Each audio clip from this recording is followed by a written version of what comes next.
Now आप सभी का स्वागत है एंड आज की क्लास में हम लोग बात करने वाले हैं क्लास 9th मैथमेटिक्स। और आज की इस क्लास में हम लोग कुछ यूनिक टॉपिक पर बात करने वाले हैं। जैसा कि आप सभी को पता है, मैंने सारी मैथमेटिक्स कंप्लीट करा दी। हर एक एक्सरसाइज का क्वेश्चन टू क्वेश्चन मैंने सोल्यूशन प्रोवाइड करा है और डिटेल में मैंने उसको एक्सप्लेन करा हुआ है। अगर आप सभी ने क्लासेस देखें देन आपको निश्चित तौर पर इसके बारे में पता होगा। लेकिन आज की क्लास इंपॉर्टेंट क्यों होने वाली, क्योंकि आज की क्लास में हम लोग जो क्लास 9th की एनसीईआरटी है इसकी सारी चैप्टर वाइज जो समरी है उसको समझने वाले, इंपॉर्टेंट फार्मूले समझेंगे और उनकी कंसेप्ट को समझने का प्रयास करेंगे। और इतना कुछ आपको सिर्फ और सिर्फ इस 30 मिनट की क्लास में देखने को मिलने वाला है, सो दैट आपको वीडियो को लास्ट तक वॉच करनी है और अपने नॉलेज को इम्प्रूव करना है। ठीक है, शुरू करते हैं आज की क्लास और सबसे पहले समझने का प्रयास करते हैं। ठीक है, किस पैटर्न पर आपको समझना है, हर एक चीज़ यहाँ पर डिटेल में हम लोग बात करने वाले।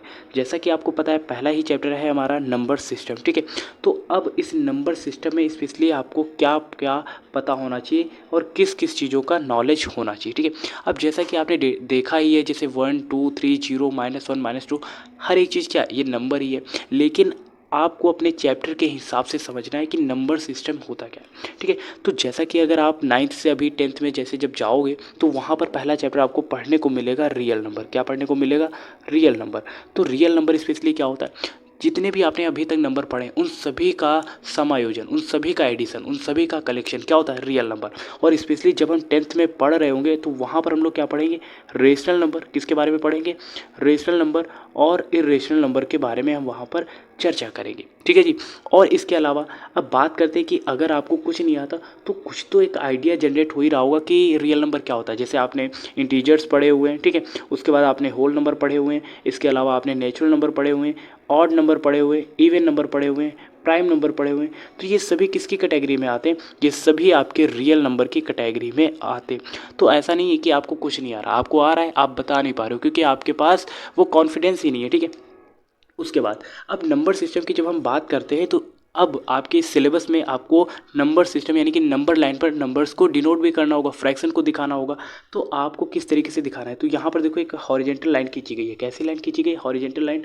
और यहाँ पर एक मिड पॉइंट दे दिया गया है और मिड पॉइंट में क्या है? जीरो रखा हुआ है। जिसके राइट साइड में अगर आप जाओगे तो सारे पॉजिटिव इंटीजर्स देखने को मिलेंगे और अगर लेफ्ट साइड में जाओगे तो सारे निगेटिव इंटीजर्स देखने को मिलते हैं। तो इस तरीके से आपको नंबर लाइन पर डेटा को रिप्रेजेंट करना होता है। अगर आपको रिप्रेजेंट करना हो, जैसे मान लेते हैं 1/2 आपको रिप्रेजेंट करना है, तो कैसे करोगे? तो इधर क्या होगा, मान लेते हैं 1/2 होगा, ठीक है, उसके बाद क्या होगा? 1/3 होगा, फिर 1/4 होगा। तो अगर आपको रिप्रेजेंट करना है तो आप इस तरीके से रिप्रेजेंट कर सकते थे। क्लियर है जी? ठीक है, उसके बाद हम आगे बढ़ते हैं। अब यहाँ पर समरी में देखो क्या क्या दिया गया। पहला अगर हम यहाँ पर देखें ध्यान से, ठीक है, तो यहाँ पर क्या बताया जा रहा है भाई? अब ठीक है, देखो, in this chapter you have studies the following points. आपने इन सभी पॉइंट्स को डिटेल में पढ़ रखा है, लेकिन फिर भी हम अपनी इन्फॉर्मेशन को बिल्ड करने के लिए एक बार फिर से समझने का प्रयास करते हैं। क्या बोला गया? A number are is called the rational number. ठीक है, if can be written in the form of p/q। यानी कि किसी भी नंबर को आप रेशनल नंबर तब कहेंगे जब आप उसे p/q के फॉर्म में लिख सकते हो। एंड यहाँ पर p और q क्या है? इंटीजर्स हैं। नोट कर लेना भाई, आपसे कॉम्पिटिशन के एग्जाम्स में भी इसी तरीके से क्वेश्चन पूछे जाते हैं कि अगर कोई चीज़ रेशनल नंबर है, कोई भी नंबर रेशनल नंबर है, तो उसे हम किस फॉर्म में लिख सकते हैं? p/q के फॉर्म में लिख सकते हैं। चलिए ठीक है, ये तो आपको याद ही रहेगा।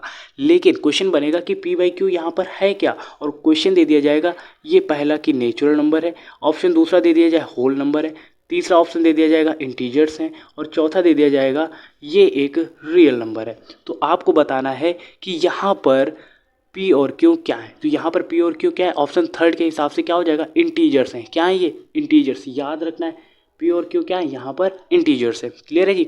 और आपसे पूछ लेगा कि q की वैल्यू यहाँ पर क्या होगी। तो यहाँ पर देखो q is not equal to zero है, तो q की वैल्यू जीरो के अलावा कुछ भी हो सकती है, लेकिन जीरो नहीं होगी अगर उस नंबर को p/q के फॉर्म में लिखा जा रहा है। ठीक है ना? क्लियर रहेगा? उसके बाद दूसरा दूसरा देखो पॉइंट क्या बोला गया? The number s is called irrational number. S को इरेशनल नंबर क्यों बोलते हैं? देखना, बिकॉज इट इज़ या फिर if it can not be written in the p/q। ठीक है, क्योंकि हम इससे p/q के फॉर्म में नहीं लिख पाते। ठीक है, तो इसीलिए हम इसे इरेशनल नंबर कहते हैं। सीधा सीधा याद रखना, रेशनल नंबर जिसे हम p/q के फॉर्म में लिख सकते हैं रेशनल नंबर है, जहाँ पर p और q क्या है? इंटीजर्स हैं और q is not equal to zero है। क्लियर? उसके बाद जिसे हम इरेशनल नंबर कहते हैं उसमें क्या होता है? उसको हम p/q के फॉर्म में नहीं लिख सकते। ठीक है जी? उसके बाद उसके बाद आपने पढ़ा होगा कि डेसिमल एक्सपेंशन के फॉर्म में, ठीक है, किसी भी फ्रैक्शन को डेसिमल एक्सपेंशन के फॉर्म में कैसे डिनोट करते हैं। तो जब आप जैसे मान लेते हैं यहाँ पर 1/2 को जब आप डिवाइड करोगे, ठीक है, तो आपको कितना मिलेगा, 0.5 मिलेगा, ठीक है। उसके बाद अगर मैं वही क्वेश्चन आपको दे दूं कि 1/3 को आप डिवाइड करिए, तो आपके पास क्या नंबर निकल के आएगा, 0.33, ये 3, ये बार बार रिपीटेड होता रहेगा। क्लियर है जी? आप कहोगे जी हाँ, ठीक है। तो डेसिमल एक्सपेंशन क्या होता है, स्पेशली अगर मैं मोटे मोटे तौर पर आपको बताऊं तो डेसिमल एक्सपेंशन दो तरीके का होता है, स्पेशली मोटे मोटे तौर पर, ठीक है। एक तो जो टर्मिनेटिंग है, टर्मिनेटिंग का मतलब जो टर्मिनेट हो जा रहा है, डिवाइड करने पर रिमाइंडर आपके पास 0 बच रहा है, पूरा पूरा डिवाइड हो गया। और दूसरा जो डिवाइड नहीं हो रहा है, यानी कि कुछ ना कुछ रिमाइंडर बच रहा है, यानी कि नॉन टर्मिनेटिंग है, यानी कि एंटी से हम रिप्रेजेंट करते हैं। तो डेसिमल एक्सपेंशन दो तरीके का होता है, एक तो टर्मिनेटिंग और दूसरा नॉन टर्मिनेटिंग। यहाँ तक कहानी क्लियर है? ठीक है जी, आगे बढ़ते हैं। उसके बाद अब देखो यहाँ पर क्या बताया जा रहा है। उसके बाद यहाँ पर कुछ इंपॉर्टेंट आइडेंटिटीज़ दी गई हैं, और हमने जैसा कि टर्मिनेटिंग और नॉन टर्मिनेटिंग पर बात कर ही ली थी, ठीक है। अब यहाँ पर फिफ्थ वाला जो पॉइंट दिया गया है वो हमें बताने का प्रयास क्या कर रहा है, उस पर बात कर लेते हैं, ठीक है। क्या बोला गया, all the rational number and irrational number make up the collection of real number. यानी कि रियल नंबर अगर आपसे पूछ लिया जाता है कि क्या होता है, एक बार फिर से आपको अपनी डिफिनेशन में थोड़ा सा चेंजेस करने की ज़रूरत है। अब बोला गया है ऑल द रेशनल नंबर, यानी कि सभी जो आपके रेशनल नंबर हैं और सभी आपके इरेशनल नंबर हैं, तो इनसे मिलकर क्या बनता है, इनसे मिलकर आपका रियल नंबर बनता है। क्लियर है जी? ये बहुत इंपॉर्टेंट पॉइंट है, आप इसको वीआईपी करके कहीं पे नोट डाउन कर लीजिए कि सभी रियल नंबर जो होते हैं वो रेशनल नंबर और इरेशनल नंबर का ही क्या होते हैं, कलेक्शन होते हैं। क्लियर है जी? उसके बाद यहाँ पर कुछ इंपॉर्टेंट आइडेंटिटीज़ दी गई हैं जिन्हें हमको पढ़ना है और अपनी कॉपी में नोट डाउन करना है, ठीक है। अब यहाँ पे लिखा गया है रूट ए बी और इक्वल में रूट ए इंटू बी। अब इसका मतलब क्या है, जैसे आपने लिखा है इसके अंदर 2 × 3, तो आप इसको क्या लिख सकते हो, आप इसको लिख सकते हो √2 और मल्टीप्लाई यानी कि प्रोडक्ट लगा के √3, ये चीज़ आप इसको लिख सकते हो। तो यही यहाँ पर ये आइडेंटिटी हमें बताने का प्रयास कर रही है। क्लियर है जी? आप कहोगे ठीक है भैया। उसके बाद ये आइडेंटिटी देखिए भाई क्या बोल रही है और क्या हमें बताने का प्रयास कर रही है। तो ये आइडेंटिटी अगर आप ध्यान से देखें तो यहाँ पे जैसे हमने लिखा है, क्या लिखा है, जैसे हमने लिखा है यहाँ पर √3 / 5, तो हम इसे और किस फॉर्म में लिख सकते हैं, तो हम इसे ब्रेक करके √3 / √5 के फॉर्म में भी लिख सकते हैं, कुछ इस तरीके से। ये आइडेंटिटी हमें यहाँ पर बता रही है। क्लियर है जी? उसके बाद अगर आप ध्यान से देखें तो उसके बाद हमारे पास थर्ड आइडेंटिटी क्या बोलती है, यहाँ पे देखो √a+b रूट में है और √a-b के फॉर्म में, तो जिससे हम a-b के फॉर्म में लिख सकते हैं। यानी कि अगर आप इस आइडेंटिटी को एक्सपेंड करेंगे, जब आप इसे सॉल्व करेंगे तो ये कुछ इस फॉर्म में बनती है। जैसे आपने ये आइडेंटिटी पढ़ी होगी a+b और a-b, इसका स्क्वायर आप जब इसे सॉल्व करते हैं तो ये स्क्वायर के फॉर्म में कुछ ऐसे निकल के आती है, a² माइनस का b², कुछ यही निकल के आती है ना। आप कहोगे जी भैया, तो ये वही आइडेंटिटी है। क्लियर है जी? उसके बाद यहाँ पर देखो फिफ्थ वाली आइडेंटिटी, देखो यहाँ पर फोर्थ है, सेम पैटर्न पर इसी को एक्सपेंड करा गया है। यहाँ पर फोर्थ वाली आइडेंटिटी देखो, यहाँ पर बोला गया है √a+b का होल स्क्वायर, तो इसके लिए फॉर्मूला क्या बनता है, a + √2ab, ठीक है, वो स्क्वायर रूट में रहेगा प्लस b। यानी कि अगर आपने a+b का होल स्क्वायर वाला फॉर्मूला पढ़ा है तो वहीं से ये निकला हुआ है, ठीक है। तो अगर आपको ये फार्मूला पता है तो आप इस फार्मूले को भी कर लेंगे। तो वो फार्मूला क्या होता है, a², ठीक है, प्लस में 2ab होता है और प्लस में b², यही होता है ना जी। आप कहोगे जी भैया यही होता है। क्लियर है? आगे बढ़ते हैं। उसके बाद अगर हम नेक्स्ट एग्जांपल देखें तो यहाँ पर नेक्स्ट एग्जांपल क्या दिया गया है, देखो यहाँ पर ये सारी आइडेंटिटीज हो गई थी, इस पर मैं बात कर रहा था। तो जैसा कि आपको पता है a+b का होल स्क्वायर क्या होता है, फिर से इस पर बात कर लेते। तो आपको पता है a² होता है, ठीक है, फिर आप लिखते हो 2ab, फिर क्या लिखते हो आप, प्लस का b²। तो ये आइडेंटिटी यहीं से निकली हुई है। अगर आप इसको एक्सपेंड करोगे तो आपको फाइनल में ये आइडेंटिटी देखने को मिलेगी। क्लियर है जी? उसके बाद नेक्स्ट देखते हैं। अब यहाँ पर क्या बोला गया है, टू रेशनलाइज, ठीक है, यहाँ पर आपको इसको रेशनलाइज करना है। Denominator of 1/√a+b we multiplying by this √a-b और √a-b where a and b are integers. अच्छा जी, अब इसका मतलब क्या है, ध्यान से समझना। जैसे मैंने यहाँ पर लिख दिया 1/√3 और यहाँ पे लिख लिया +1, इस चीज़ को रेशनलाइज करना है। तो जब आप इसको रेशनलाइज करोगे तो अगले स्टेप में लिखना क्या है, यहाँ पे आपको √3 + 1 लिखा है, तो इसका अपोजिट साइन लगा के दोनों जगह पे क्या करेंगे, डिनोमिनेटर और न्यूमरेटर में मल्टीप्लाई करेंगे √3 - 1 से। और जब भी आप ऐसे मल्टीप्लाई करोगे देन आपको आंसर क्या मिलेगा, देखो यहाँ पर आप किसी भी नंबर की अगर 1 के साथ मल्टीप्लाई करते हो तो वही मिलता है। तो √3 - 1 तो न्यूमरेटर में वैसे ही मिल जाएगा और डिनोमिनेटर में क्या आएगा, देखो √3 और √3 क्या है ए की जगह पे, और +1 -1 यानी कि a + b और a - b के फॉर्म में बन गया। ए स्क्वायर करोगे यानी कि 3 का स्क्वायर 3 रहेगा और -1, ठीक है। तो अगले स्टेप में क्या मिलेगा, √3 माइनस का 1 न्यूमरेटर में, और डिवाइड में 3 में से 1 घटाओगे तो 2 मिलेगा कि नहीं। तो ये आपके पास आंसर निकल के आ जाएगा। तो इस तरीके से आपको क्या करना होता है, रेशनलाइज करना होता है। क्लियर है जी। ओके अब यहाँ पर 10th वाली कुछ इंपॉर्टेंट आइडेंटिटीज़ दी गई जो आपको पता ही होनी चाहिए, ठीक है। अब देखो यहाँ पर a की पावर p और a की पावर q दिया गया और इक्वल में a की पावर p + q। अब इसका मतलब क्या है, इसका मतलब सिर्फ और सिर्फ इतना एग्जांपल समझना, जैसे 2 की पावर 3 दे दिया मैंने और यहाँ पर इनटू का मतलब प्रोडक्ट है और फिर मैंने मल्टीप्लाई में 2 की पावर 4 लिख दिया। तो इसका मतलब क्या है, इसका मतलब सिर्फ और सिर्फ इतना है कि अगर आपके पास बेस इक्वल है और मल्टीप्लाई में है तो पावर क्या होगी, ऐड होगी। तो 3 + 4 करोगे तो कितना हो जाएगा 7, यानी कि 2 की पावर कितनी निकल के आ जाएगी 7। क्लियर है जी, बस यही आपको समझना था। क्लियर है जी। उसके बाद देखो सेकंड आइडेंटिटी क्या बोली गई, a की पावर p और ब्रैकेट के ऊपर पावर क्यों है। तो इसका मतलब ये कुछ इस तरीके से एग्जांपल ले लेते हैं, जैसे मैंने लिखा 2 की पावर 3 और इसकी पावर मैंने ले लिया 3, ठीक है। तो इसका मतलब ये है कि 2 की पावर ऑफ 3, 3 की पावर क्या होती है मल्टीप्लाई, तो 3 3 की मल्टीप्लाई करेंगे तो 9, यानी कि a की पावर p की पावर क्यों का मतलब है a = p/q। क्लियर है। तो इस तरीके से आपको ये आइडेंटिटी समझनी है। क्लियर है जी। उसके बाद थर्ड देखो, यहाँ पर a की पावर p और डिवाइड बाय a की पावर q। तो यहाँ पर बेस क्या है, दोनों जगह पे a ही है और डिवाइड कर रहा है तो पावर क्या होंगी, माइनस होंगी, ठीक है। अब जैसे मैंने यहाँ पे लिखा 3 की पावर 8, ठीक है। अब ये डिवाइड में लिखा है, फ्रैक्शन में लिखा है, तो ओवरऑल डिवाइड में लिखा है तो मैं इसको लिख लेता हूँ 3/5। अब देखो बेस इक्वल है और डिवाइड में, तो पावर क्या होंगी, माइनस होंगी, यानी कि 8 में से 5 घटाएंगे तो कितना बचेगा, 8 में से 5 घटाएंगे तो 3 बचेगा, यानी कि 3 की पावर 3। तो ये आंसर आ जाएगा। क्लियर है जी। अब यहाँ पर ये आइडेंटिटी थोड़ी सी यूनिक है, समझने का प्रयास करना और क्या बोल रही है और उसको भी थोड़ा सा नोट डाउन कर लेना। अब बोला गया a की पावर p और b की पावर p, यानी कि पावर सेम है, बेस अलग अलग है। जैसे मैंने यहाँ पे लिखा 2 की पावर 5 और मल्टीप्लाई लिखा 3 की पावर 5, तो ऐसे केस में क्या करना है, 2 और 3 की मल्टीप्लाई कर लेना है, तो 2 3 जा कितना हो जाएगा 6 और दोनों की पावर सेम है तो एक बार लिख देना, ठीक है। तो ये आपको ऐसे करना होता है, ठीक है जी। उसके बाद आगे बढ़ते हैं। अब देखो सेकंड चैप्टर है पॉलिनोमियल्स। अब इसमें क्या क्या आपको पढ़ना है, ध्यान से समझने का प्रयास करना। पॉलिनोमियल क्या होता है, जब भी ऐसा कोई आपके सामने फिगर आता है कि भैया बताइए कि पॉलिनोमियल क्या होता है, स्पेशली यहाँ पर बहुत टाइप के पॉलिनोमियल्स आपको पढ़ने होते हैं और पॉलिनोमियल इक्वेशन क्या होती है उस पर भी बात कर लेते हैं, ठीक है जी।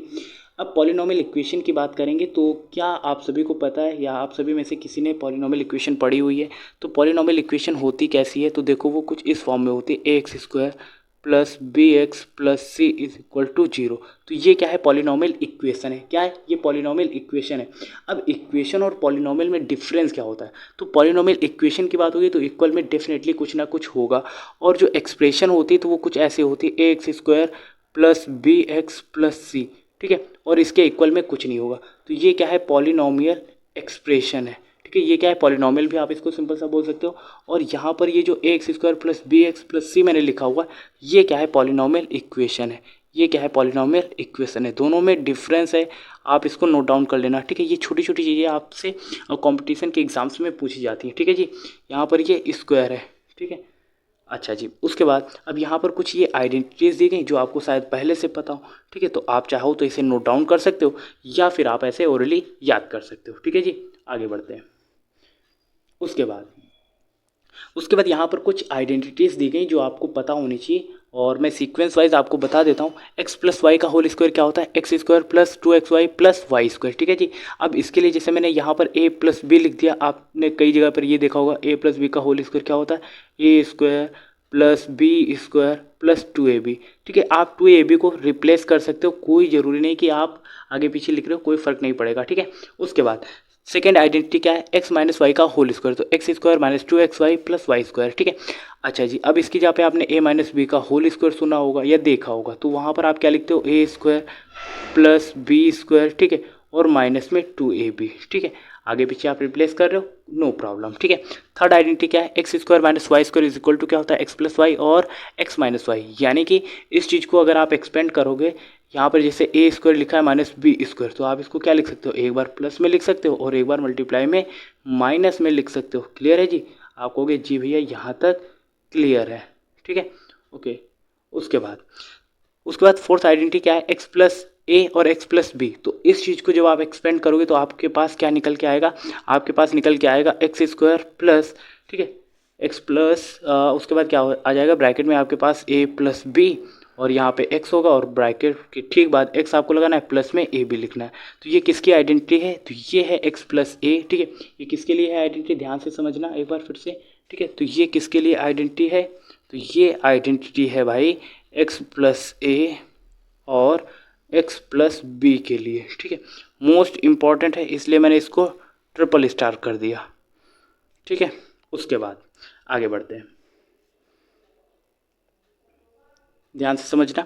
अब समरी की तरफ चलते हैं। तो यहाँ पर समरी में देखो क्या बोला गया, a polynomial P x is one variable x is an algebraic expression in x of form, ठीक है। तो वो कुछ इसकी फॉर्म में होता है, ध्यान से समझने का प्रयास करना। ये कंपटीशन के एग्जाम्स में काफ़ी बार इस तरीके से पूछा जाता है आपसे, ठीक है। तो यहाँ पर ए और A1 A2 ये सब क्या है, यहाँ पर ये कॉन्स्टेंट है, जबकि एक्स देखो कुछ ऐसा लिखा गया है AN ठीक है। उसके बाद क्या लिखा गया है, प्लस में AN-1 एक्स में N-1, ठीक है। फिर क्या हो जाएगा, प्लस ऐसे करते करते ये आगे बढ़ता रहेगा, ठीक है जी।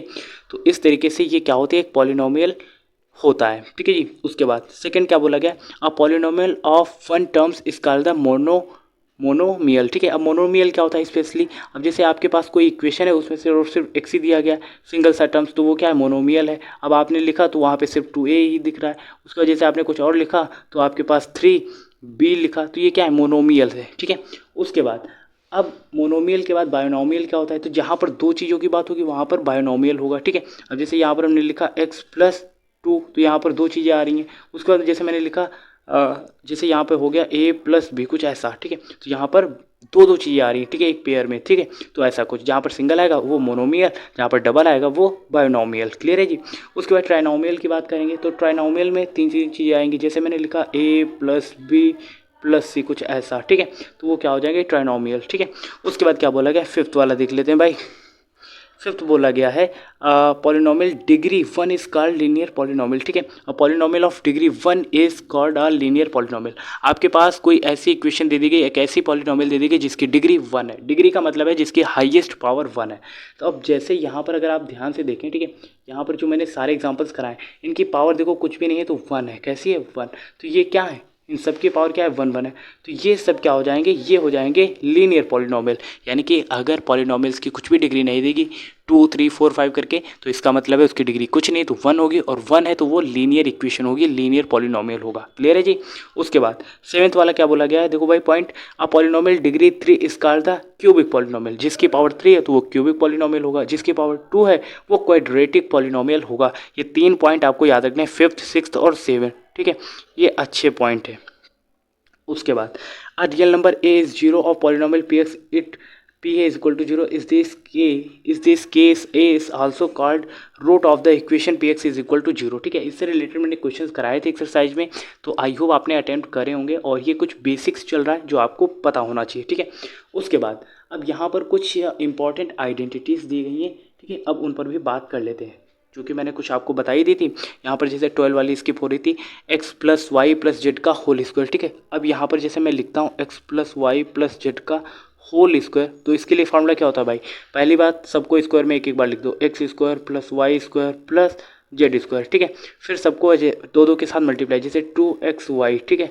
फिर लिखना है 2yz, ठीक है, 2yz, और लास्ट में जेड एक्स, यानी कि 2zx, ये हो गई इक्वेशन। उसके बाद क्या बोला गया, x प्लस वाई का होल क्यूब। तो x प्लस वाई का होल क्यूब के लिए फार्मूला आपको क्या अप्लाई करना है, सबसे पहले आपको लिखना है एक्स क्यूब, क्या लिखना है, X cube plus Y cube plus 3xy, ठीक है, 3xy, और ब्रैकेट में x प्लस वाई, हो गया कि नहीं। निगेटिव की बात होगी तो बस यहाँ पर साइन चेंज होगा, ठीक है, निगेटिव में बस साइन चेंज होता है। उसके बाद इंपॉर्टेंट कौन कौन सी हैं, ठीक है, इंपॉर्टेंट तो ये स्टार्टिंग की 3 तो हो ही गई थी, और one of the most important जो काफ़ी बार बच्चे भूल जाते हैं वो ये रही इक्वेशन, ठीक है। ये equation one of the most important है, ठीक है। क्या है, एक्स क्यूब जैसे लिखा गया है plus Y cube plus Z cube minus का 3xy, ठीक है, 3xyz। जब आप इसको एक्सपेंड करोगे तो आपको क्या मिलेगा, एक बार ब्रैकेट में x plus Y plus Z मिलेगा, ठीक है, ये क्या मिलेगा, जेड मिलेगा, ठीक है, ये जेड है, और ब्रैकेट में क्या मिलेगा, एक्स स्क्वायर, ठीक है, प्लस में वाई स्क्वायर, और आपके पास प्लस में जेड स्क्वायर होगा, ठीक है। और माइनस का एक्स वाई, माइनस का वाई जेड और माइनस का जेड एक्स। ये इंपॉर्टेंट आइडेंटिटी है जो आपको पता होनी चाहिए। ठीक है जी, आगे बढ़ते हैं। अब हमारे पास नेक्स्ट चैप्टर आ चुका है और जिसका नाम है कोऑर्डिनेट ज्योमेट्री। और अगर आपने इसका बेसिक पढ़ा है या नहीं भी पढ़ा है तब भी आपको आ जाएगा, बट आपको लास्ट तक वॉच करना है वीडियो को। ठीक है, उसके बाद अब भाई देखो इरेजर कहाँ चली गई, कहाँ गई इरेजर। पहले इसको मिटाते हैं भाई, ये क्या आ गया है, कुछ भी फंक्शन आ जाता है। ठीक है, अच्छा जी, अरे अभी तो मिटाया था, बार बार अब मिटाने कर रहे हो। ठीक है, कोई बात नहीं। देखो ये आज ही मैंने शेड्यूल किया था तो इसलिए इसको उतने अच्छे से कर नहीं पा रहा हूँ मैं। ठीक है, मिटाते हैं भाई इसको फिर से, मिट जाओ यार, हमें मिटा सके इस ज़माने में दम कहाँ। सुना है कि नहीं आप लोगों ने, नहीं सुना, कोई बात नहीं। अब देखो यहाँ पर सबसे पहले आपको एक्सिस के बारे में सीखना है। किसके बारे में, एक्सिस के बारे में। तो यहाँ पर ये मैंने क्या खींची, एक हॉरिजेंटल लाइन खींची जिसको हम एक्स एक्सिस से डिनोट करते हैं, और ये मैंने एक वर्टिकली लाइन खींची। कैसी लाइन खींची, वर्टिकली। तो जो यहाँ पर एक्स एक्सिस है उसका अपोजिट एक्स डैश होता है, और यहाँ पर जो वर्टिकली लाइन है वो वाई है, उसका अपोजिट वाई डैश होता है। क्लियर है जी, आपको ये यहाँ तक भैया क्लियर है। तो ये क्या होता है, फर्स्ट क्वाड्रेंट होता है, ये सेकेंड क्वाड्रेंट होता है, और ये थर्ड क्वाड्रेंट होता है, और ये फोर्थ क्वाड्रेंट्स होता है। ठीक है जी, अच्छा जी, पहले क्वाड्रेंट्स में सभी इंटीजर्स, सभी नंबर्स क्या होते हैं, पॉजिटिव होते हैं। सेकंड में क्या होते हैं, माइनस, यानी कि पहला माइनस का होगा, दूसरा प्लस का होगा। थर्ड में तीनों ही माइनस के होते हैं, ये याद रखना है। और चौथे में यानी कि आपका प्लस का होगा और फिर माइनस का होगा, ये आपको याद रखना है।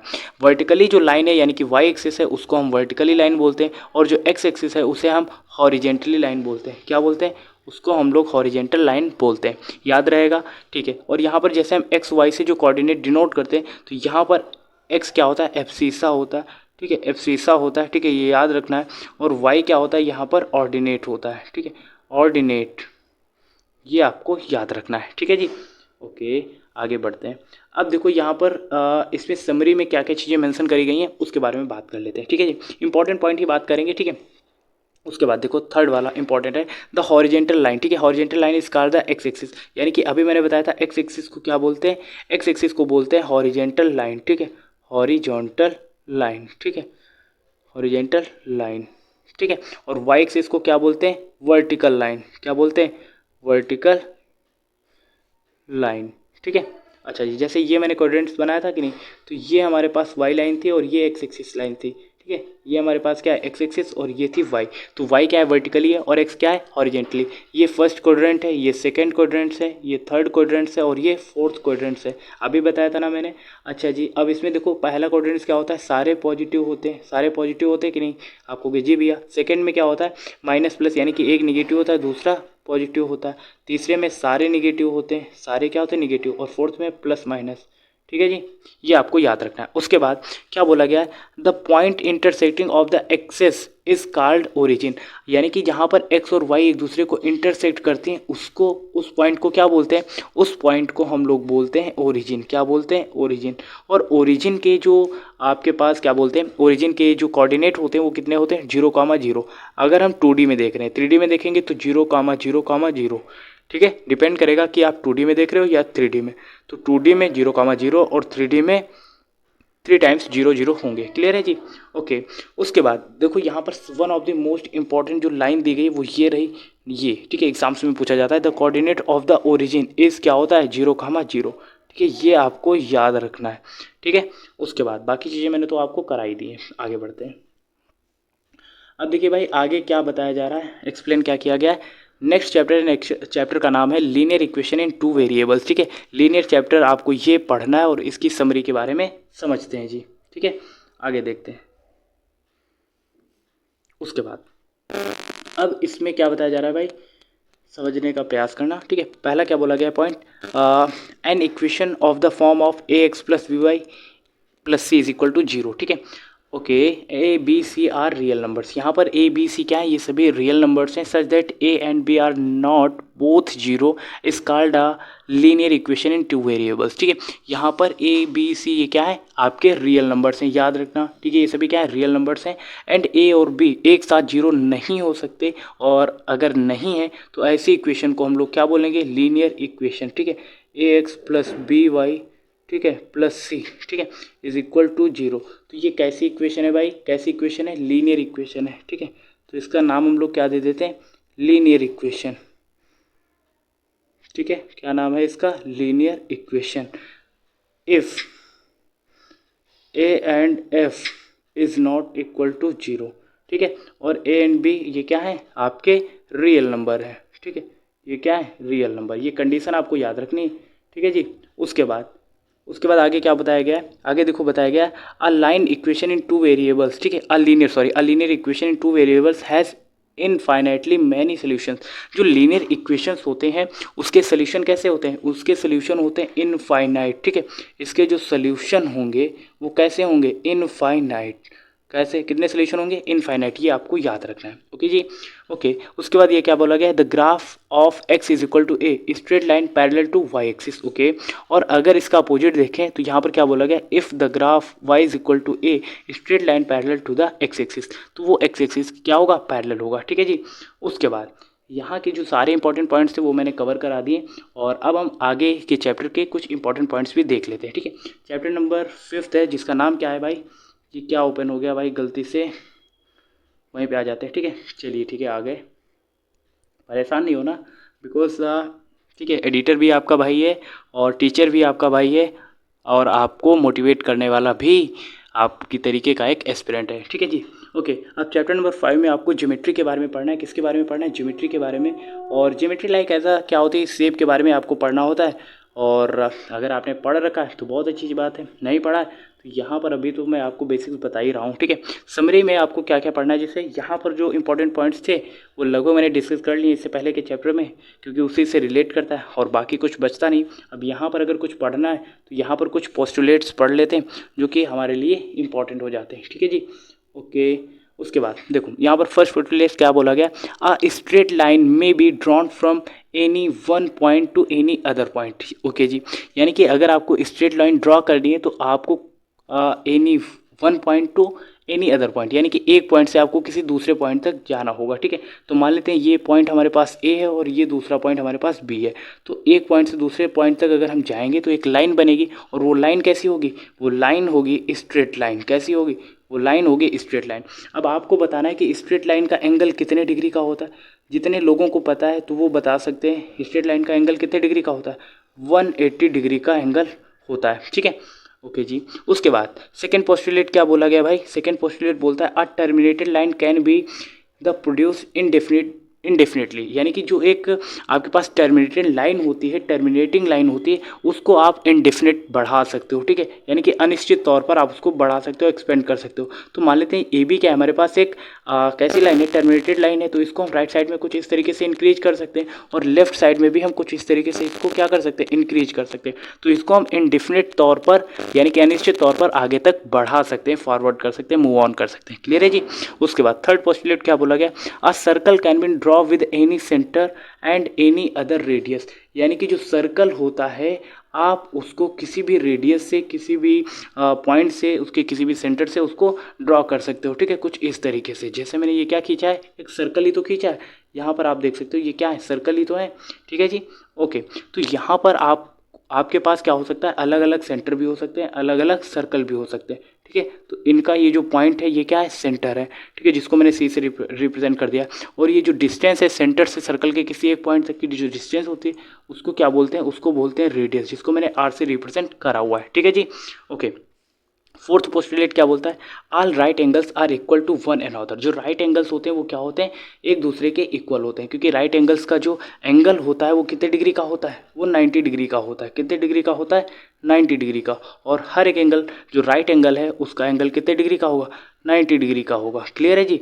ओके, आप कहोगे क्लियर है भैया, तो यहाँ पर ये एंगल कितने डिग्री का है, 90 डिग्री का, ठीक है। आगे बढ़ते हैं।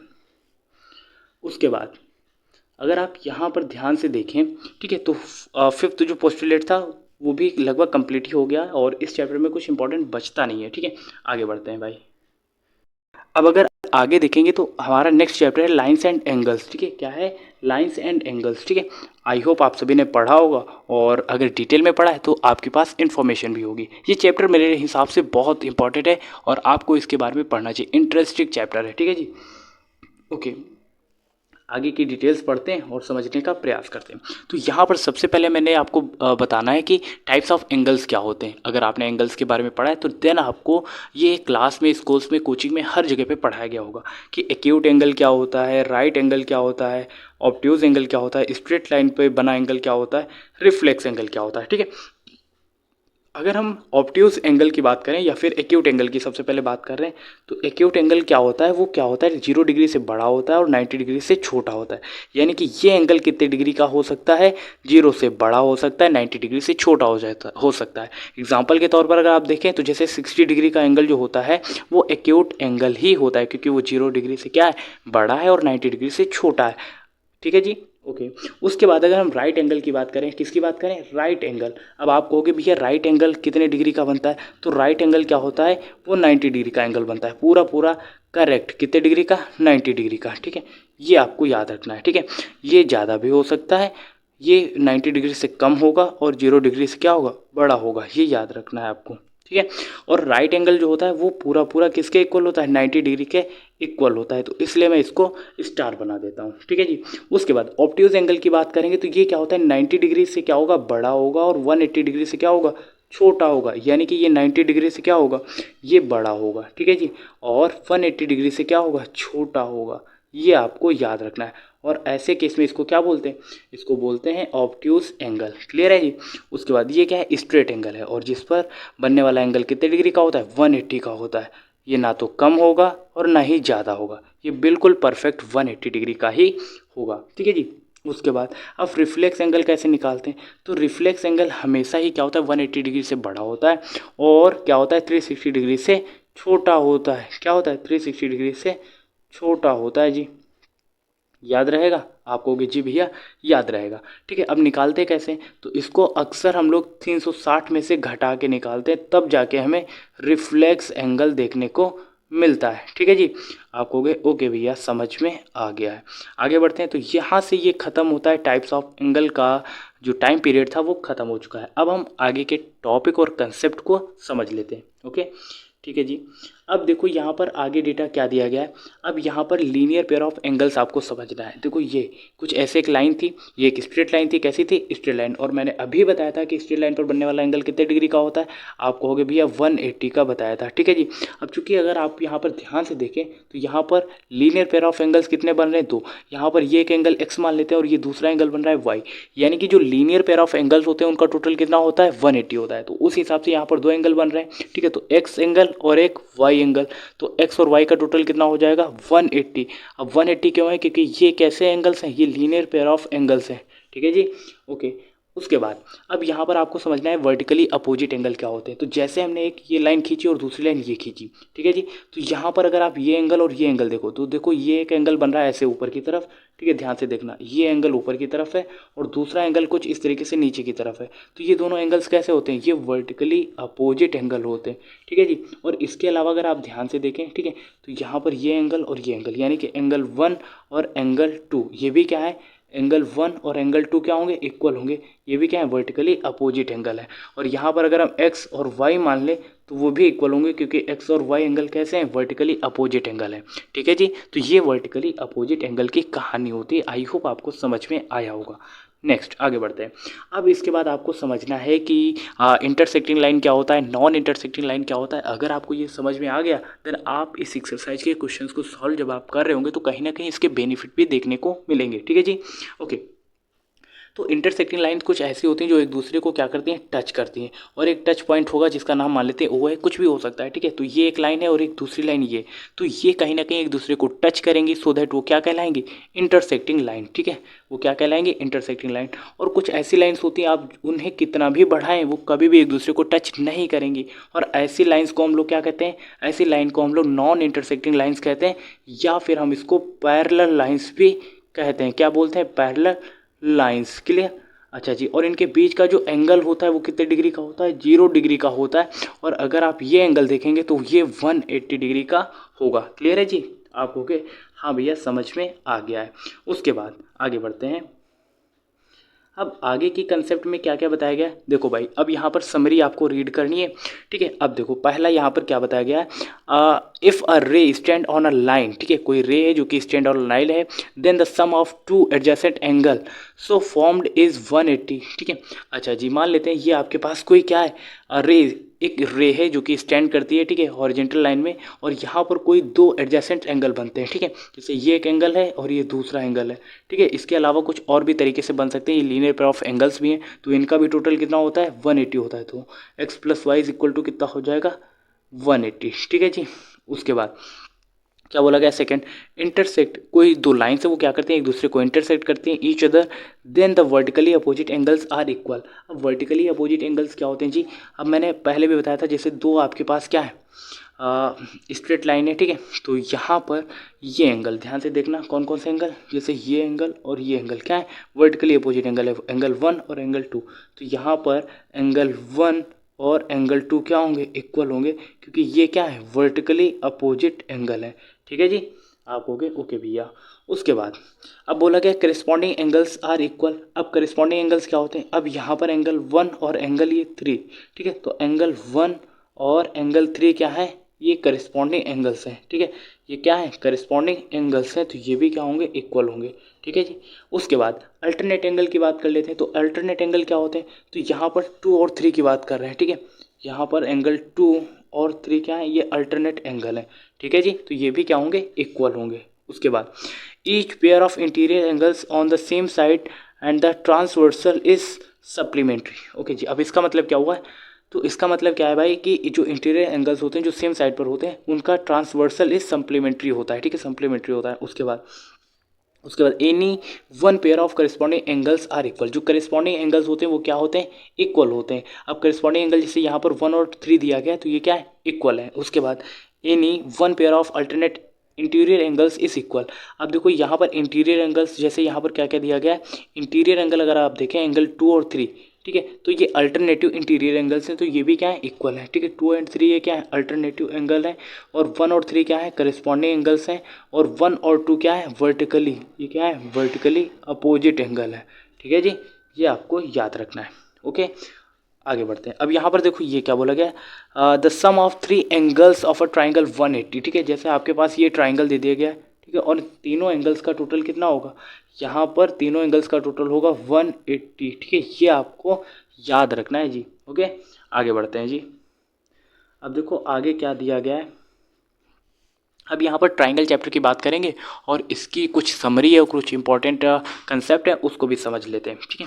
क्या बोला गया है, बोला गया है भाई, कहाँ गया अपना पेन, ये रहा पेन, ठीक है।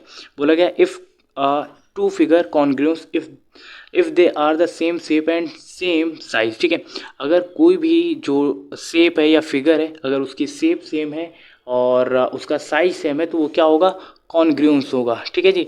और इसको प्रूफ करने के काफ़ी सारे मेथड होते हैं और ये मैंने आपको एक्सरसाइज के क्वेश्चंस में कराया हुआ है। Two circles of the same radius are congruent, यानी कि आपके पास कुछ अलग अलग सर्कल हैं, ठीक है, सर्कल आप देख लीजिएगा एक बार कुछ इस तरीके से, मान लेते हैं हमारे पास एक शेप ये है, ठीक है, और दूसरी शेप ये है, और दोनों की रेडियस क्या है सेम है, दोनों की रेडियस क्या है सेम है, और अगर रेडियस सेम है देन वो क्या होंगे कॉन्ग्रुएंस होंगे, ठीक है। ये मान लेते हैं यहाँ पर एक ट्राइंगल जो है उसकी रेडियस r1 मान लेते हैं, ठीक है, और दूसरा ट्राइंगल है r2। अब यहाँ पर r1 और r2 क्या है इक्वल है, देन यहाँ पर सर्कल C1 और सर्कल C2 क्या हो जाएगा, सर्कल C1 कॉन्ग्रुएंट हो जाएगा सर्कल C2 के। क्लियर है जी, क्योंकि इनकी जो साइड्स हैं जो शेप है जो साइज है वो सब क्या डिपेंड करता है रेडियस पर, और रेडियस ही इक्वल है, सो दैट ये क्या हो जाएगा कॉन्ग्रुएंस हो जाएगा, कॉन्ग्रुएंट हो जाएगा। क्लियर है जी, okay. Two squares of the same sides are congruent, ठीक है, two squares of the same sides, ठीक है, अगर स्क्वायर्स दिया गया सेम साइड्स का तो वो भी क्या होगा कॉन्ग्रुएंट होगा। क्लियर है जी, आगे बढ़ते हैं। जिसमें कुछ इंपॉर्टेंट नहीं होता मैं उसमें ज़्यादा देर तक रुकता नहीं हूँ, आपको ये नहीं सोचना है कि बाकी चीज़ें नहीं कराई गई, क्योंकि जो इंपॉर्टेंट है वही मैं आपको बता रहा हूँ, ठीक है। एंगल्स क्या बोला गया, angles opposite to equal sides of a triangle are equal. अब इसका मतलब क्या है, जो एंगल अपोजिट एंगल होते हैं अगर वो इक्वल है और साइड्स इक्वल है तो वो ट्राइंगल भी क्या होगा इक्वल होगा जी। ओके, इसके अलावा each angle of an equilateral triangle is of 60 degree. यानी कि जो आपके पास इक्विलेटरल ट्राइंगल होता है उसकी शेप कैसी बनती है, पहले आप ये देखो। तो इक्विलेटरल ट्राइंगल ये बनता है कुछ इस शेप में, ठीक है। इसका नाम दे देते हैं ABCD। इसकी सारी साइड्स क्या होते हैं, इक्वल होते हैं। और हर एक एंगल कितने डिग्री का बनता है, 60 डिग्री का बनता है। कितने डिग्री का, 60 डिग्री का। ये भी 60 का, ये भी 60 का और ये भी 60 का। और तीनों का सम कितना हो जाएगा, सम ऑफ एंगल्स तो कितना होता है भाई, 180 होता है, ठीक है। और सारी साइड्स इक्वल है तो आप लिख सकते हो AB, ठीक है। AB बराबर होगा BC के और BC बराबर होगा AC के। क्लियर है जी, आप कहोगे ठीक है भैया ये लिख सकते हैं। और अगर आपको इक्विलेटरल ट्राइंगल का एरिया फाइंड आउट करना है तो उसके लिए फॉर्मूला क्या होता है, √3/4 A²। और यहाँ पर A क्या है, A यहाँ पर है आपकी साइड, ठीक है। क्या है, A आपकी साइड है, ठीक है जी। आप कहोगे ओके। और अगर आपको इसका सरकमफ्रेंस निकालना है तो वो कैसे निकलता है, सरकमफ्रेंस या पेरीमीटर दोनों बात एक ही है। तो आपको लिखना है 3 इंटू साइड। तो ये क्या निकल के आ जाएगा, इसका पेरीमीटर, ठीक है। इक्विलेटरल ट्राइंगल की हम लोग बात कर रहे हैं यहाँ पर, तो इसको आपको नोट डाउन कर लेना है। क्लियर है जी, ओके। अब हम आगे फॉरवर्ड करते हैं, ठीक है जी, ओके। उसके बाद कुछ इंपॉर्टेंट तो बचा नहीं था इसमें, ठीक है। लगभग इसमें हो ही गया है इस चैप्टर में। आगे देखते हैं। अब देखो जो नेक्स्ट चैप्टर है उसका नाम क्या है, क्वाड्रिलेटरल, ठीक है। तो ये भी इंपॉर्टेंट टॉपिक है और इसके बारे में भी समझ लेते हैं। जो क्वाड्रिलेटरल होता है ध्यान से समझना, तो उसकी शेप कुछ ऐसी होती है, शेप देखना, ठीक है।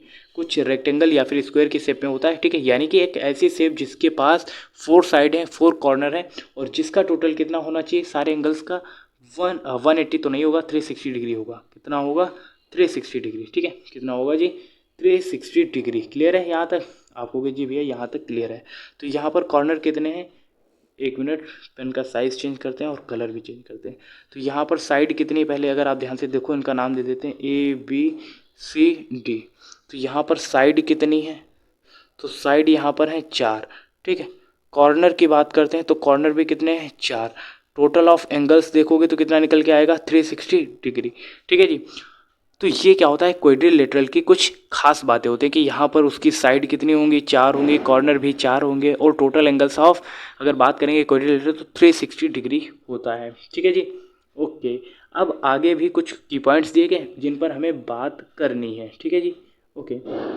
अब यहाँ पर जैसे पहला ही पॉइंट दिया गया, the sum of angles of quadrilateral 360 degree. यानी कि आपके पास मान लेते हैं कोई एक क्वाड्रिलेटरल है ABC और D, ठीक है। तो इसका जो टोटल होगा वो कितना होगा, 360 डिग्री होगा, ठीक है। ये आपको याद रखना है, ये सारे एंगल्स का टोटल कितना होगा, 360 डिग्री। और यही बात यहाँ पर एक्सप्लेन करी गई है। उसके बाद अ diagonal of a parallelogram divides into 2 congruent angle, ठीक है। अगर आपने जैसे यहाँ पर एक डायगोनल खींच दिया है तो ये क्या करेगा, इसको 2 इक्वली पार्ट्स में डिवाइड कर देगा, ठीक है। एक पार्ट हमारे पास ये निकल के आ जाएगा और दूसरा पार्ट जो कि ऊपर आपके साइड में है, ठीक है। उसके बाद पैरेललोग्राम की बात करेंगे तो यहाँ पर क्या बोला गया है, अपोजिट साइड्स आर इक्वल। यानी कि जो अपोजिट साइड्स होते हैं, जैसे यहाँ पर BC AD के इक्वल होगा और AB किसके इक्वल होगा, CD के इक्वल होगा, ठीक है, ओके। उसके बाद क्या बोला गया, अपोजिट एंगल्स आर इक्वल, जो अपोजिट एंगल होंगे वो भी इक्वल होंगे।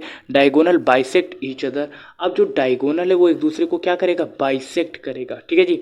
यहाँ पर एक पॉइंट मान लेते हैं वो O होगा, तो उस हिसाब से OA बराबर हो जाएगा OC और OB बराबर हो जाएगा OD, ठीक है।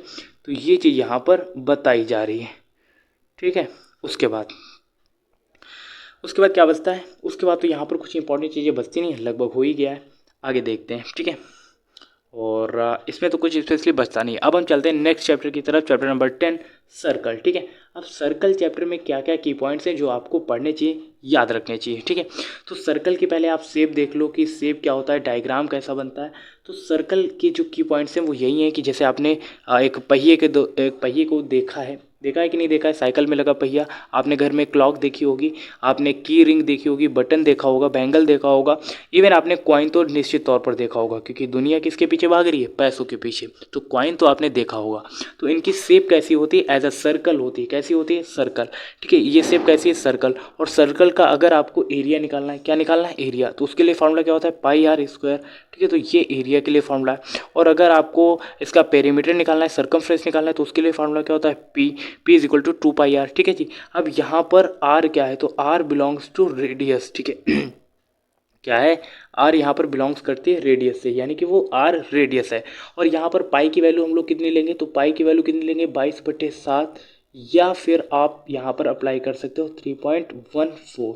क्लियर है जी। ओके। और अगर आपको इस सर्कल का डायमीटर निकालना है, क्या निकालना है, डायमीटर, तो डायमीटर क्या होता है, रेडियस का 2 गुना होता है। और अगर आपको रेडियस ही निकालनी तो उससे आपको डायमीटर में 2 से डिवाइड देना होगा। क्या करना होगा, डायमीटर में 2 से डिवाइड देना होगा। क्लियर, याद रहेगा। ये इंपॉर्टेंट फार्मूले हैं जो मैंने यहाँ पर आपको लिखाए हैं। ठीक है जी, आगे बढ़ते हैं। उसके बाद अब बात आ जाती है कि माइनर सेगमेंट क्या होता है और मेजर सेगमेंट क्या होता है। जैसे आपने ये सर्कल देखा, तो सर्कल में ये जो एरिया आप देख रहे हो छोटा सा, तो ये क्या है, ये कम है, इसीलिए हम इसको माइनर बोलते हैं। जो एरिया कम होता है, जो बहुत ही मतलब कम होता है, उसको माइनर में काउंट करते हैं, और जो ज़्यादा होता है उसको मेजर में काउंट करते हैं। तो मेजर और माइनर का खेल समझ में आया। जो कम है वो माइनर है, जो ज़्यादा है वो मेजर है। चूँकि पार्ट क्या है, सेगमेंट है, तो हमने दे दिया मेजर सेगमेंट, और हाफ को दे दिया माइनर सेगमेंट जो कम था। क्लियर है जी। उसके बाद अब सेक्टर क्या होता है, sector like as triangle, triangle के शेप में होता है। जैसे आपके घर में कोई चीज़ आती है, कोई एप्पल आया, ठीक है, तो आपने उसमें क्या किया, उसका शेप कुछ इस तरीके से कट कर लिया, ठीक है, आपने खा लिया, बाकी रख दिया, ठीक है। तो जो शेप आपने खाई वो कम है, तो उसको आप बोलोगे माइनर, ठीक है। क्या बोलोगे, माइनर। चूंकि वो शेप कम है तो उसको बोलोगे सेक्टर। सेक्टर की शेप में आपने उसको काटा है तो वो माइनर कम है तो माइनर कर दिया, और शेप कैसी है, सेक्टर के फॉर्म में, तो आपने उसको माइनर सेक्टर बोल दिया। और जो एरिया बच गया वो ज़्यादा है तो आपने उसको मेजर लिखा, और शेप उसकी कैसी थी, सेक्टर के फॉर्म में थी, तो आपने उसको सेक्टर लिख दिया। क्लियर है जी। तो मेजर और माइनर के बारे में समझ में आ गया होगा। अब हम आगे भी देख लेते हैं। अब यहाँ पर आर्क क्या होता है, स्पेशली आर्क की ही वजह से हम सर्कल को बना पाते हैं। तो यहाँ पर जो आप ये एरिया ज़्यादा वाला देख पा रहे हो, वो क्या है, वो आर्क ही है। और चूंकि ज़्यादा है तो उसको हम लोग क्या बोलेंगे, मेजर आर्क। क्या बोलेंगे, मेजर आर्क, जिसको हम कुछ इस तरीके से डिनोट करते हैं। और ये एरिया कम है तो उसको क्या बोलेंगे हम लोग, माइनर आर्क। ठीक है, क्या बोलेंगे, माइनर आर्क। याद रहेगा। ठीक है जी, आगे बढ़ते हैं। इसके अलावा आपको इस एक्सरसाइज में और क्या क्या याद रखना है, तो यहाँ पर पहला पॉइंट क्या दिया गया है, आप ध्यान से समझने का प्रयास करना। ठीक है, पहला पॉइंट दे दिया गया है, ठीक है जी, a circle is the collection of all points in plane. ठीक है, प्लेन जो होता है वहाँ पर सारे पॉइंट्स का कलेक्शन होता है circle, which are equidistance from a fixed point in the plane. ठीक है, प्लेन में वो क्या होते हैं, इक्वी डिस्टेंस पे होते हैं, सेम डिस्टेंस पे होते हैं, और सभी क्या होते हैं, प्लेन में होते हैं। इन सभी प्लेन्स पर पॉइंट्स का कलेक्शन होता है सर्कल। और सर्कल की शेप कैसी होती है, मैंने अभी आपको बताया था कैसी शेप होती है, कुछ ये शेप होती है। ठीक है जी, यही शेप होती है ना। और मैंने अभी इसका एरिया का फॉर्मूला बताया था कि एरिया कैसे निकालते हैं, कैसे कैलकुलेट करते हैं, किसी को याद है क्या, कितने लोगों को याद है। एरिया निकालने के लिए फॉर्मूला क्या अप्लाई करेंगे, पाई आर स्क्वायर। और पेरीमीटर अगर निकालना है तो क्या, या फिर सरकमफ्रेंस निकालना है तो 2 पाई आर अप्लाई करेंगे। और डायमीटर अगर निकालना है तो 2 आर करेंगे। और अगर आर निकालना है तो d/2 करेंगे। अब प्रॉब्लम ये आएगी कि यहाँ पर पाई की वैल्यू क्या लेंगे, तो पाई की वैल्यू यहाँ पर 22/7 लेंगे। और इसके अलावा क्या अप्लाई कर सकते हैं, 3.14। ठीक है, ये सारी डिटेल्स हम यहाँ पर फिल कर सकते हैं।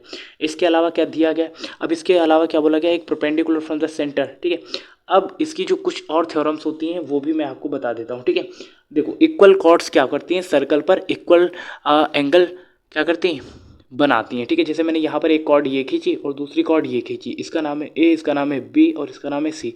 ये दोनों कॉर्ड्स क्या हैं, इक्वल हैं। ठीक है, और ये रहा सेंटर। ठीक है जी, याद रहेगा।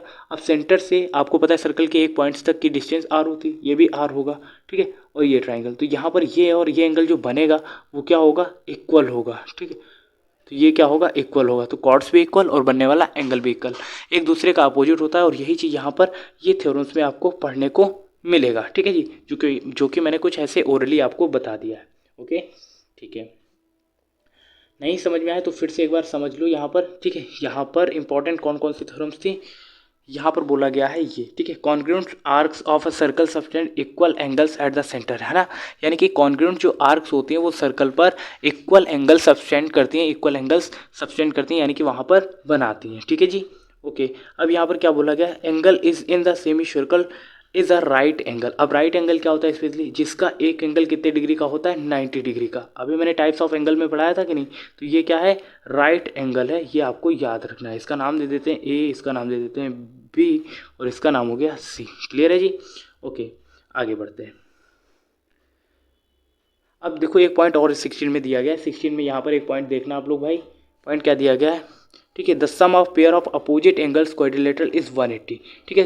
तो जो आपके पास क्वाड्रिलेटरल दिया जाता है उसके जो अपोजिट एंगल होते हैं उनका टोटल कितना होता है, 180 होता है जी, याद रखना, ठीक है। ये ठीक है, जैसे ही आपके पास यहाँ पर एंगल कौन कौन सा दे दिया गया, ये दे दिया गया और ये, ठीक है, ए बी सी और डी। तो यहाँ पर एंगल ए और सी का टोटल कितना हो जाएगा, 180 हो जाएगा। और एंगल बी और एंगल डी को अगर आप ऐड करोगे तो कितना हो जाएगा, 180 हो जाएगा। क्लियर है, याद रहेगा आपको भी। अब हम इसके आगे की चीज़ें भी देख लेते हैं। अब आगे हमारा चैप्टर आ गया हीरोन्स फार्मूला, ठीक है। अब इसमें क्या क्या चीज़ें आपको पढ़नी है, क्या क्या आपको याद रखना है, इंपॉर्टेंट क्या है, और सिलेबस के अकॉर्डिंग आपको क्या पढ़ना कंपलसरी हो जाता है, ठीक है जी। हीरोन्स फार्मूला में तो लगभग आपको 2-3 चीज़ें ही पढ़नी है और वही आपको अप्लाई भी करना है, ठीक है जी। ओके, अब मान लेते हैं आपके पास क्या दे दिया गया, एक ट्राइंगल दे दिया गया कुछ इस शेप में, ठीक है। इसका नाम भी दे देते हैं, इसका नाम है ए, इसका नाम है बी, इसका नाम है सी, ठीक है जी। अब जब आपने इसका नाम दे दिया तो आपको पता है ए बी डिस्टेंस मान लेते हैं ए है, बी सी डिस्टेंस मान लेते हैं बी है, और ए सी डिस्टेंस मान लेते हैं सी है, ठीक है। और अगर आपको इसका पेरीमीटर निकालना हो तो पेरीमीटर के लिए फॉर्मूला क्या होता है, P is equal to A plus B plus C, ऐसे निकालते हो। और अगर आपको सेमी पेरीमीटर निकालना है तो आप क्या करोगे, A plus B plus C divide by 2, ठीक है। और अगर आपको इसका एरिया निकालना है तो उसके लिए आप क्या फार्मूला अप्लाई करोगे, ठीक है। ये ट्राइंगल की मैं बात कर रहा हूँ अभी, तो ट्राइंगल के लिए आपको पता है एरिया के लिए फार्मूला क्या होता है, एरिया के लिए फार्मूला होता है, आप लिखते हो एस माइनस ए, फिर आप लिखोगे एस माइनस बी, और फिर आप लिखोगे एस माइनस सी, यही फार्मूला अप्लाई करते हो ना। ओके जी, लेकिन यहाँ पर यही फार्मूला अप्लाई किया गया है, पहले से ही बताया गया है, ठीक है। ये देखो हीरोन फार्मूला जिसको बोलते हैं, ठीक है। अब इसके लिए यहाँ पर जो एस लिखा गया है वो कैसे निकलेगा, वो पेरीमीटर का हाफ करके निकलेगा, यानी कि सेमी पेरीमीटर है। एरिया ऑफ ट्राइंगल के लिए स्क्वायर रूट आपको लगाना है S, S minus A, S minus B, S minus B, S minus C आपको लिखना है। इसके अलावा भी एक फार्मूला होता है जो आप अप्लाई करके अपना आंसर फाइंड आउट कर सकते हो, वो है 1/2 बेस इंटू हाइट। अगर आपके पास ये डेटा है तो आप मल्टीप्लाई करके इस फार्मूले से भी area of rectangle find out कर सकते हो, area of rectangle, area of triangle, ठीक है। सॉरी देखो क्या निकल रहा है मुंह से, ठीक है। क्लियर है जी, मोस्ट इंपॉर्टेंट है आपके एग्जामिनेशन में, एनुअल के एग्जाम में एक क्वेश्चन डेफिनेटली आएगा, ठीक है, एक क्वेश्चन आएगा, ठीक है जी। आगे बढ़ते हैं। अब देखो आगे क्या है, सरफेस एरिया एंड वॉल्यूम्स। इस चैप्टर को डिटेल में पढ़ेंगे और सारे क्वेश्चन क्या करेंगे, डिटेल में समझने का प्रयास भी करेंगे। अब यहाँ पर कुछ इंपॉर्टेंट फार्मूले दे दिए गए हैं भाई, आपको समझना है। पहले तो मैं आपको शेप बना के दिखाता हूँ, ठीक है।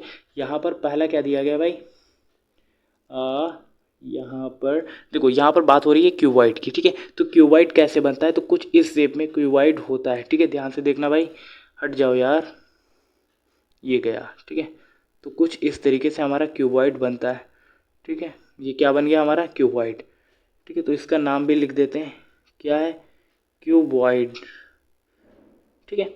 ओके, अब यहाँ पर पढ़ना क्या है, बोला गया सरफेस ऑफ क्यूबॉइड, तो उसके लिए फार्मूला क्या होता है, 2LB plus BH plus HL, ठीक है। तो ये इसके लिए फार्मूला होता है। और इसके लिए फार्मूला क्या होता है क्यूबॉइड के लिए भाई, आप लास्ट तक देख लो, ठीक है। 10 वाला देखो दिया गया है, ठीक है। अब इसका वॉल्यूम ऑफ क्यूबॉइड कैसे फाइंड आउट करना है, तो L into B into H, ठीक है। इसका वॉल्यूम निकालना है तो आपको क्या फार्मूला अप्लाई करना है, L इंटू में B इंटू में H, ठीक है जी। और इसके अलावा कुछ दिया गया नहीं दिया गया, तो वॉल्यूम और इसका सरफेस एरिया निकालना है, तो सरफेस एरिया के लिए 2LB plus BH plus HL find out करना है, ठीक है। अब देखो L यहाँ पर क्या होगी, तो L आपको तो पता ही है, ये डिस्टेंस L है, ये क्या है B है, और हाइट क्या है, ऐसे आपको निकालना है, ठीक है। ये B हो जाएगी, ठीक है, ये L हो गया, ये H हो गया, ठीक है। अब क्लियर रहेगा आपको कि हाँ भैया आप समझ में आ गया है। आगे बढ़ते हैं। उसके बाद सरफेस एरिया ऑफ क्यूब। अब क्यूब कैसे बनता है भाई, क्यूब भी देख लो, कुछ इस पैटर्न पर आपका क्यूब बनता है, ठीक है। ये रहा क्यूब, क्लियर है, ये क्या है हमारे पास, क्यूब है, अच्छा जी, क्यूब है। अब यहाँ पर बोला गया सरफेस एरिया ऑफ क्यूब, तो इसके लिए फॉर्मूला क्या होता है, 6A²। और इसका अगर वॉल्यूम निकालना है तो वॉल्यूम के लिए क्या हो जाएगा, A क्यूब। तो वॉल्यूम अगर इसका निकालना है तो फिर A क्यूब अप्लाई करना है, और अगर आपको सरफेस एरिया निकालना है तो 6A² अप्लाई करना है, ठीक है जी। ओके, उसके बाद अब सिलेंडर की बात हो रही है, तो सिलेंडर की शेप कुछ ऐसी होती है, आप लोग देखना ध्यान से, ठीक है। तो सिलेंडर की शेप कुछ ऐसी होती है ना, तो ये क्या है, सिलेंडर, ठीक है। SY करके शॉर्ट में मैंने लिख दिया है, ये क्या है, सिलेंडर है। अब curve surface area of cylinder के लिए क्या होता है फॉर्मूला, 2πr/h, ठीक है, क्या होता है 2πr/h। तो यहाँ पर ये r होगी, ये h होगा, ठीक है। और अगर total surface area of cylinder निकालना है तो 2πr ब्रैकेट में r+h आपको अप्लाई करना होता है। उसके अलावा कर्व सरफेस ऑफ कोन, अब कोन कैसे बनता है भाई, कोन की शेप कुछ ऐसी बनती है, ठीक है। ये क्या है हमारे पास, कोन, ठीक है। अब यहाँ पर क्या क्या होता है, तो देखो ये रेडियस है, ये एल है और ये एच है, ठीक है।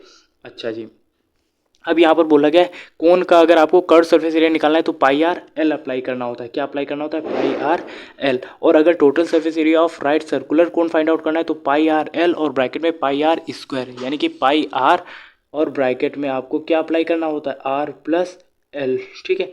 ये फार्मूला अप्लाई करना होता है total surface area of cone के लिए। ओके जी, अब सरफेस एरिया ऑफ क्या निकालना है भाई, सरफेस एरिया ऑफ आपको निकालना है भाई, क्या निकालना है जी, स्फेयर के लिए। तो स्फेयर के लिए होता है 4πr², और इसका हेमिस्फेरिकल के लिए अगर आप फाइंड आउट करें तो आधा कर देना पड़ेगा आपको, 2πr²।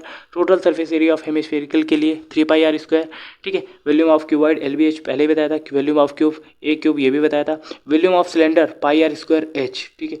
ये आपको याद रखना है, ठीक है जी। इतना हो गया, अब हम आगे बढ़ते हैं। अब देखिए भाई आगे के लगभग क्वेश्चंस हो ही गए, और इसमें क्या क्या बचता है, कुछ और मोस्ट इंपॉर्टेंट फार्मूले बचते हैं। तो जैसा कि यहाँ पर बच गया वॉल्यूम ऑफ कोन, ठीक है। तो कोन कुछ इस शेप में बनता है, ये क्या है हमारे पास, कोन, ठीक है। तो ये क्या है हमारे पास, कोन है। तो वॉल्यूम ऑफ कोन के लिए फार्मूला 1/3πr²h, ठीक है। उसके अलावा और यहाँ पर क्या बनाना चाहिए था हमें, तो चलिए ठीक है, जो शेप नहीं बन पाए उसकी कोई बात नहीं। वॉल्यूम ऑफ स्फीयर के लिए फार्मूला क्या होता है, 4/3πr³, और वॉल्यूम ऑफ हेमिस्फेरिकल के लिए 2/3πr³, ठीक है। तो ये फार्मूले बच रहे थे, तो वो भी हम लोगों ने यहाँ पर कवर कर लिए हैं, ठीक है जी। और सिलेंडर की शेप अगर आपको देखनी है तो वो कुछ ऐसे बनती, ठीक है। तो इसका नाम दे देते हैं ताकि आपको याद रहे। तो ये क्या है हमारे पास, सिलेंडर, ठीक है। क्या है ये, सिलेंडर, ठीक है। और इसके अलावा कोई और शेप, तो ये हमारे पास क्या बन जाएगा, ये मैंने बना दिया क्यूब, ठीक है। ये क्या है, क्यूब, याद रहेगा, ओके। उसके बाद आगे बढ़ते हैं भाई, आगे यानी कि लास्ट वन चैप्टर है हमारा स्टैटिक्स, और स्टैटिक्स में क्या क्या आपको पढ़ना है और क्या क्या आपको पता होना चाहिए, ये भी इम्पॉर्टेंट हो जाता है, ठीक है। स्पेशली यहाँ पर आपको ग्राफ के बारे में पता होना चाहिए। और इस चैप्टर में मैंने किस किस के बारे में पढ़ाया था आपको एक बार रिवाइज कर लेते हैं, क्विक रिवीजन कर लेते हैं। तो इसमें मैंने आपको बार ग्राफ के बारे में बताया था, किसके बारे में, बार ग्राफ के बारे में बताया था। दूसरा किसके बारे में बताया था जी, दूसरा बनाया था हिस्टोग्राम के बारे में, ठीक है। किसके बारे में बताया था, हिस्टोग्राम, ठीक है। इसके अलावा किसके बारे में मैंने बताया था, तो इसके अलावा अगर आप देखोगे तो मैंने फ्रीक्वेंसी पॉलीगॉन के बारे में बताया था। क्या आपने वो क्लास डिटेल में देखी थी, अगर आपने देखी थी देन आपको समझ में आ गया होगा कि ये कैसे ग्राफ डिनोट किए जाते हैं, रिप्रेजेंट करे जाते हैं, और स्पेशली कि डेटा को कैसे रिप्रेजेंट करा जाता है, ठीक है ना। सबसे इंपॉर्टेंट तो यही है भाई कि डेटा को रिप्रेजेंट कैसे करना है। उसके बाद आपने मीन निकालने के लिए कुछ फार्मूले बताए थे मैंने लास्ट क्लास में, ठीक है। तो क्या होता है, f(x)/f, ठीक है, समीशन ऑफ f, ठीक है। अब यहाँ पर f क्या है, तो f यहाँ पर फ्रीक्वेंसी और x क्या है, क्लास मार्क है, क्या है, क्लास मार्क, ठीक है। ओके जी, तो ये मीन निकालने की एक मेथड है, एक ट्रिक है जो आपको आनी चाहिए, और इसको हम डिटेल में पढ़ेंगे 10th क्लास में, जो कि आपको आगे देखने को मिलेगी आगे की धीरे धीरे क्लासेस में, ठीक है। उसके बाद मीडियन कैसे फाइंड आउट करते हैं, क्या, मीडियन, ध्यान से सुनना, ठीक है। मीडियन कैसे कैलकुलेट करते हैं, जो ऑब्जर्वेशन होती है अगर वो ऑड नंबर में है, ठीक है। ऑब्जर्वेशन अगर आपकी ऑड नंबर में, ठीक है, यहाँ पर ऑब्जर्वेशन को ध्यान से समझना, ठीक है। ऑब्जर्वेशन दो तरीके की होती है, एक तो ऑड, दूसरा इवन, ठीक है। अगर ऑड है तो उसके लिए फार्मूला अलग होगा, और अगर वो इवन है तो उसके लिए फार्मूला अलग होगा, ठीक है जी।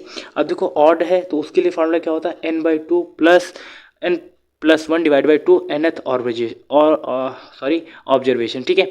उसके बाद इसको असेंडिंग और डिसेंडिंग ऑर्डर में भी लगाना होता है, ठीक है।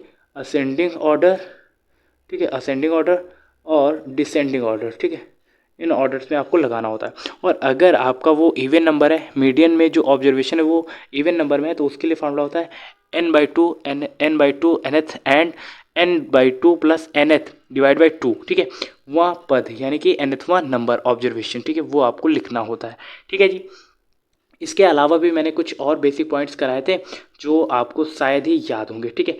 जैसे अब याद करने का प्रयास करना, ठीक है। मैंने जैसे आपको कुछ और चीज़ें बताई थी, जैसे यहाँ पर 10 से 25 लिखा गया है, ठीक है। और यहाँ पे डिफरेंस कितने का चल रहा है, 15 का। तो 25 से फिर कितना हो जाएगा, 40 हो जाएगा। और फिर 40 से कितना हो जाएगा, 55 हो जाएगा। और 55 से कितना हो जाएगा, फिर वो 70 हो जाएगा। क्लियर है जी। तो यहाँ पर ये क्या दी गई है, लिमिट दी गई है। क्या दी गई है, लिमिट। ध्यान से समझना। तो यहाँ पर ये जो लेफ्ट साइड में दी गई है, इसको क्या बोलते हैं, लोअर लिमिट। क्या बोलते हैं, लोअर लिमिट। ये कम है कि नहीं, आपको कि जी हाँ भाई ये कम है। उसके बाद 25, 40, 55, 70, ये क्या है, अपर लिमिट है। क्या है, अपर लिमिट है। और अगर आपको क्लास मार्क निकालना है, क्या निकालना है, क्लास मार्क निकालना है, तो उसके लिए फार्मूला क्या होता है, एक्स इज इक्वल टू, उसके लिए होता है लोअर लिमिट, ठीक है, plus upper limit divide by 2 होता है। ये फार्मूला आपको अप्लाई करना होता है। और अगर आपको क्लास मार्क निकालना है, ठीक है, सॉरी क्लास साइज निकालना है। क्या निकालना है, क्लास साइज। तो उसको किससे रिप्रेजेंट करते हैं, उसको एच से रिप्रेजेंट करते हैं। उसके लिए आपको अपर लिमिट में से लोअर लिमिट क्या करना होता है, घटाना होता है। याद रहेगा, एच के लिए आपको अपर लिमिट में से लोअर लिमिट को घटाना होता है। जबकि आपको अगर क्लास मार्क निकालना है तो अपर लिमिट और लोअर लिमिट दोनों को ऐड करना होता है और 2 से डिवाइड करना होता है। क्या इतनी बात याद रहेगी, आप कहोगे डेफिनेटली भैया याद रहेगी। इसके बाद आ जाता है कि बार ग्राफ होता क्या है। स्पेशली अगर हम बार ग्राफ की बात करेंगे तो यहाँ पर एक बार समझने का प्रयास करना। जो भी डेटा होता है उसको हम लोग बार ग्राफ में कैसे रिप्रेजेंट करते हैं। तो मान लेते हैं हमारे पास ये एक वर्टिकली लाइन है और ये एक हॉरिजेंटली लाइन है, ठीक है। इधर कुछ दिया गया है डेटा, ठीक है, ए बी सी, ठीक है, इधर दे दिया गया ए बी सी, ठीक है। ये क्या है, नंबर ऑफ स्टूडेंट्स हैं और उनके कुछ मार्क्स आए हुए हैं, ठीक है। नंबर ऑफ स्टूडेंट्स हैं और उनके कुछ मार्क्स आए हुए हैं। जैसे मान लेते हैं किसी के 20 आए हुए हैं, किसी के 30 आए हुए हैं, किसी के 40 आए हुए हैं, किसी के 50 आए हुए हैं, ठीक है जी। अब इसको रिप्रेजेंट कैसे करते हैं, मान लेते हैं ए के 30 नंबर आए हुए हैं, तो एक रेक्टेंगल खींच देना है कुछ इस तरीके से। यानी कि इससे पता चलेगा जो ए स्टूडेंट है उसने 30 मार्क्स गेन करे हुए हैं, ठीक है। बी जो स्टूडेंट है मान लेते हैं उसने मार्क्स गेन करे हैं 40, ठीक है। तो वो लिख देते हैं कुछ इस तरीके से, रेक्टेंगल बनाएंगे।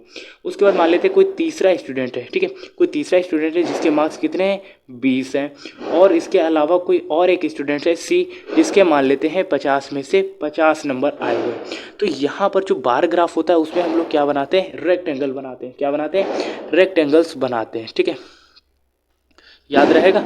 और यहाँ पर जो आप ये डिस्टेंस देख रहे हो, ये डिस्टेंस, ठीक है, जो मैं ग्रीन कलर से कर रहा हूँ, तो ये सारी डिस्टेंस क्या होती हैं, ये इक्वल होती हैं, ठीक है। ये डिस्टेंस क्या होती हैं, इक्वल होती है, ठीक है। ये आपको याद रखनी है, ठीक है। तो ये डिस्टेंस क्या होते हैं, इक्वल होते हैं। और ये सारे क्या होते हैं, रेक्टेंगल। यहाँ पे 30 नंबर आए तो आप इसके ऊपर 30 लिख सकते थे, ठीक है।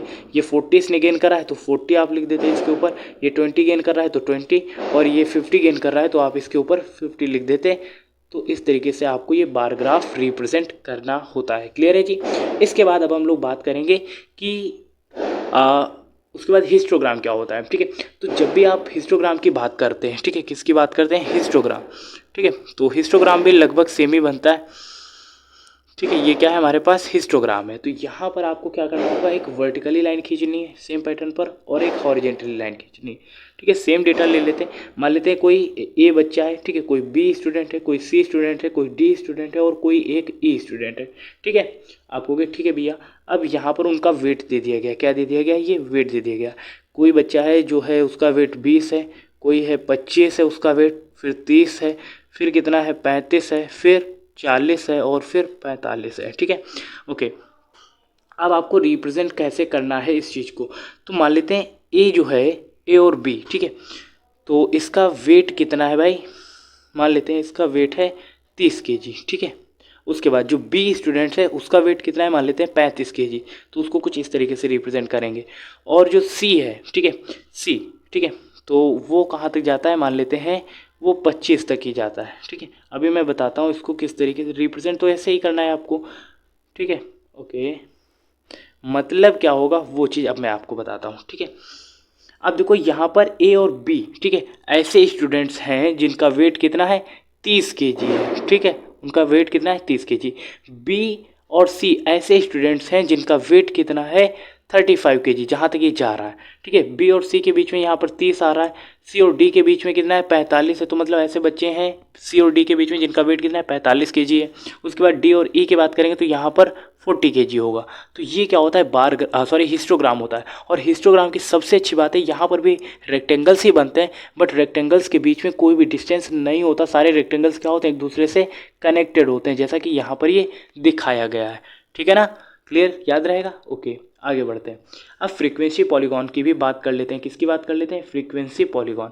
अब यहाँ पर फ्रीक्वेंसी पॉलीगॉन होता क्या है जी, ठीक है, समझने का प्रयास करना। ठीक है,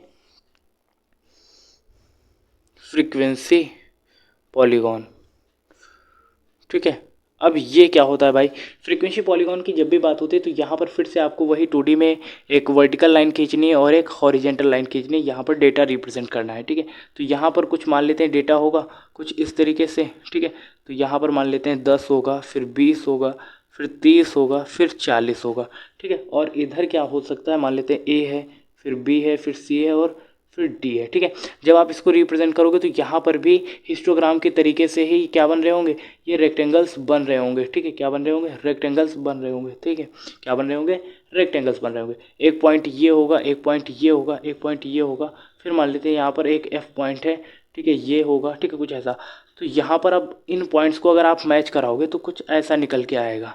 ठीक है, तो ये किसकी शेप में फॉरवर्ड हो रहा है, तो ये फ्रीक्वेंसी के शेप में चल रहा है। किसकी शेप में चल रहा है, फ्रीक्वेंसी के शेप में। सो दैट हम इसको क्या बोलते हैं, हम इसको फ्रीक्वेंसी पॉलीगॉन बोलते हैं। याद रहेगा, क्योंकि इसकी शेप कैसी, कुछ ऐसी है। ठीक है, तो ये क्या होता है, फ्रीक्वेंसी के बेस पर ही चलता है, इसीलिए हम इसको फ्रीक्वेंसी पॉलीगॉन बोलते हैं।